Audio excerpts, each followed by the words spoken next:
आज हम बात करेंगे माँ के 9वें रूप के बारे में। क्या है उनका स्वरूप, क्या है कथा, क्या है कन्या पूजन, कैसे करेंगे हवन, हमें बताएंगे पंडित सुनील भारद्वाज जी। हर हर महादेव, जय माता की। जय माता श्री। हमें सबसे पहले, आज है आखिरी दिन, 9वां रूप है माता का, और यहाँ पे हमें कन्या पूजन करते हैं। बहुत अपने जो हम 9 दिन नवरात्रि रखे होते हैं, तो इसमें सबसे पहले हमें बताइए कि स्वरूप क्या है माता का आज के दिन। देखिए, माँ का वाहन सिंह है और कमल पुष्प पे आसीन है।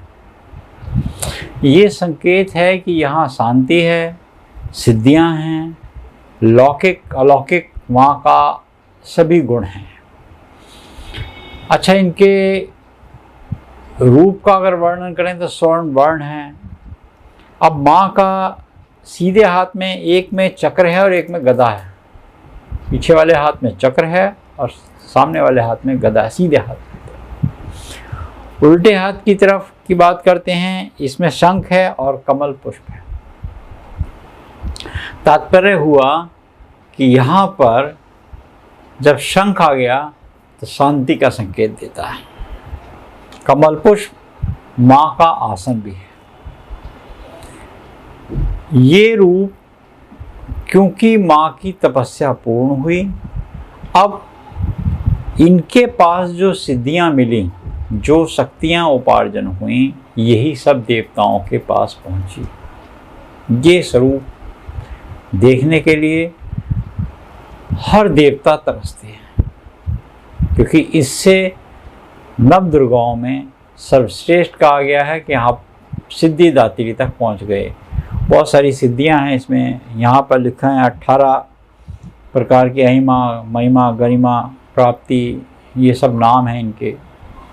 तो वो 18 प्रकार की आपको मिलेंगी और ये 8 सिद्धियां माँ के पास आ गई। अष्ट सिद्धि नवनीत के दाता जैसे कहते हैं ना, तो इस तरह माँ के पास यहाँ जो इस सबको बांटती हैं। इसके बाद ये माँ ने उपार्जन करी, उपार्जन करने के बाद जिस देवता को इसकी आवश्यकता हुई उनको दी। और यही रूप माँ का, क्योंकि तप किया था किस लिए? चंद्रमौली को पाने के लिए।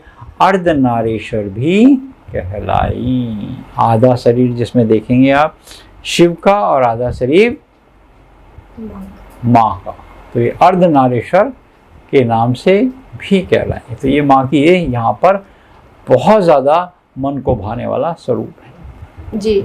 इनका आज के दिन कथा क्या है इनकी? देखिए, देवी भागवत में है कि जब पूरे तप करते करते करते आप किसी लक्ष्य को पाने के लिए चेष्टा करते हैं तो वो लक्ष्य आपको मिल जाता है। और लक्ष्य हमें ये बताता है कि हम शैलपुत्री से प्रारंभ हुए, वन में गए, उसके बाद माँ का रूप लिया, अलग अलग ब्रह्मचारिणी कहलाई, ब्रह्म किया, तप किया, शैलपुत्री में तप किया, ब्रह्मचारिणी में तप किया, फिर उसके बाद देखेंगे चंद्रघंटा में आप आए, फिर उसके बाद कुष्मांडा में आए, कुष्मांडा में सूर्य मंडल में वास किया, फिर उसके बाद देखा तो स्कंद माता बनी, माता ने बच्चे को गोद में ले लिया, फिर पुत्री बन गई, फिर पुत्री के बाद जब कात्यायनी बनी तो फिर माँ ने अलग रूप लिया, तो अलग रूप में फिर कालरात्रि भी बनी। जब कात्यायनी बनी तो उन्होंने फिर रूप बड़ा ले लिया, तो बड़े रूप में कालरात्रि बनी। फिर महागौरी बनी, महागौरी का रूप शांत हो गया, शांत रूप के बाद फिर ये दिखा दिया जो नवा स्वरूप था वो सिद्धिदात्री माँ का कहलाया। इसलिए फिर वह अर्धनारीश्वर कहलाई। भगवान शिव को मैं शिव उनमें समा गए, वो शिव में समा गए। आधा शरीर, इसलिए आधा आधा रूप जो है इनका हो गया। यही इनका सिद्धिदात्री का स्वरूप है। सभी लौकिक और अलौकिक सिद्धियां इनको प्राप्त हो गई। आपकी काया निरोगी हुई, आपका जो लोक और परलोक सुधरा, जिसमें लिखा है देवी भागवत में। अब आपके पास विषय शून्य हो गया, अब आपके पास कोई इच्छा नहीं है यहाँ से। अब आपके पास, क्योंकि आप कायाकल्प हो गए, आपकी कायाकल्प हो चुकी, आप बिल्कुल ना, आपको कोई शांति कहाँ मिलेगी, वहाँ शांति में पहुँच चुके हो, क्योंकि आपके पास ज्ञान अंकुरित फूट चुका है। अब आप ज्ञानी हो गए हैं। और सबसे ज़्यादा प्रिय कौन है? देवताओं को ज्ञानी। जब आपका ज्ञान आ जाएगा तो लोभ, लालच, आलस, प्रमाद, निद्रा, ये तो सब कोसों छूट गई। और यहाँ पे कहाँ पहुँचे? अब आप पहुँचे कहाँ? अब आप मणिलोक के वासी हो गए। मणिलोक का वासी कौन होता है? मणिलोक का वासी वो होता है जो भुवनेश्वरी के भवन में पहुंच जाता है। भुवनेश्वरी का भवन कहाँ है? देवी भागवत पढ़ेंगे तो उसमें लिखा है यहाँ पर कि भुवनेश्वरी का भवन विशालकाय है, जहाँ पर जैसे हम ये रतन पहनते हैं, ये अंगूठियाँ पहनते हैं, इनके अंदर जो रतन जड़े होते हैं, इसके खम्भे हैं, इसकी मीनारें बनी हुई हैं, 44 परकोटे हैं जिसको दहलीज बोलते हैं। 44 परकोटों का जिक्र किया गया। उसके बाद माँ का बड़ा सुंदर भवन है, बड़ा ही विशालकाय भवन है। उसमें 18 भुजा वाली भुवनेश्वरी बैठी हुई हैं। ये दुर्गा का स्वरूप वही लेके आती हैं, वही अपने रूपों में आती हैं। वही सब शंकर जी को मिली हैं, वही विष्णु को मिली हैं, वही ब्रह्मा जी को मिली हैं। काली, लक्ष्मी और सरस्वती के रूप में उन्हीं के स्वरूप में आए गए हैं। शंकर जी के पास जब कोई विपत्ति आती है या विष्णु के पास या ब्रह्मा जी के पास, तो वो भुवनेश्वरी के भवन में पहुँच करते हैं। वहाँ पर कहते हैं ये सभी देवियाँ उस भुवनेश्वरी को देवी भागवत के आधार पर चमर डुलाया करती हैं। उस जगह पहुँचने के बाद ना वहाँ रोग है, ना वहाँ ईर्ष्या है, ना वहाँ शत्रुता है। मणिलोक में कुछ नहीं है ऐसा। मणिलोक में कोई बीमार नहीं होता। मणिलोक में जो हम इलायची, रतन, ये सब फल कंदमूल खाते रहते हैं, वहाँ पर ये उगते हैं। वहाँ पे नाना प्रकार की औषधियाँ रूप में फल अर्जित होते हैं।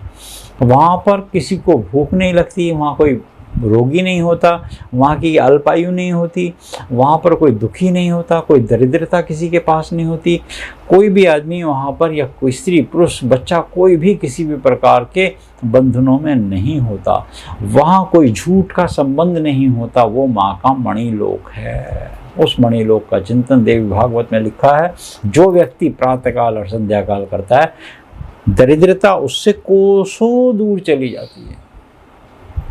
तो ये वो माँ का स्वरूप है। तो हम जैसे आपने कुछ बताया, तो इसमें कौन से मंत्र का हमें जाप करना चाहिए?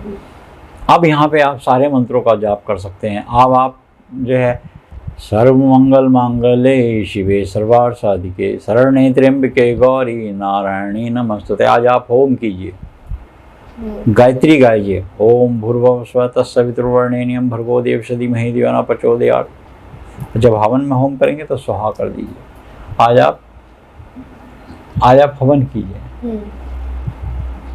महालक्ष्मी के, दुर्गा दुर्गति नाशम, ओम दुर्गाय नमः, महालक्ष्मी नमः। जो भी आप जितने देवी देवताओं के आप मंत्र हैं, आज के दिन आप आह्वान करके और हवन होम कीजिए। और यही आपका आज का विधान कहा गया।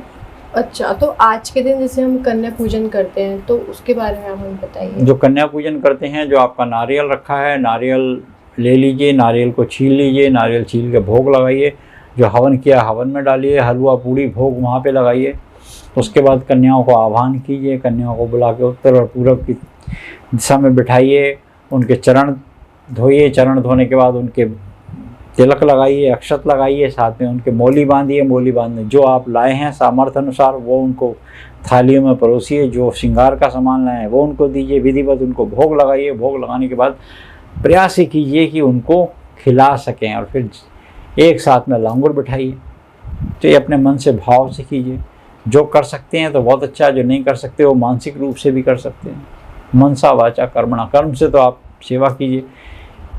आज के दिन इन 9 दिनों में क्या हम कहते हैं, कभी भी स्त्री का अनादर मत कीजिए। तू शब्द क्या उच्चारण ऊंची आवाज़ में किसी भी स्त्री को, किसी भी आयु की हो, उसको मत बोलिए, क्योंकि माँ माई उससे रुष्ट हो जाती है। तो आपके घर का जो पुण्य है वो क्षीण होगा। यही विधान है। जब वो कन्या जाएँ तो उनसे आग्रह कीजिए कि हमारे घर में सदा के लिए वास कर जाओ, और मंत्रों का उच्चारण भी करते रहिएगा। और जो भी कन्या आएंगी, उन 9 कन्याओं को और एक लांगुर को के साथ अगर कोई एक्स्ट्रा आती हैं तो उनको अलग से दीजिए, उनमें साथ में नहीं जमाइए। जी, बहुत बहुत धन्यवाद। आपने हमारे व्यूवर्स को पूरे 9 देवियों के बारे में जानकारी दी, उपाय बताए, कथा बताया, आपने भोग के बारे में बताया। बहुत बहुत धन्यवाद। जय माता श्री। जय माता की। आप लोगों को ये वीडियो कैसा लगा कमेंट बॉक्स में कमेंट कीजिएगा। लाइक शेयर सब्सक्राइब करना मत भूलिएगा। हर हर महादेव, जय माता की।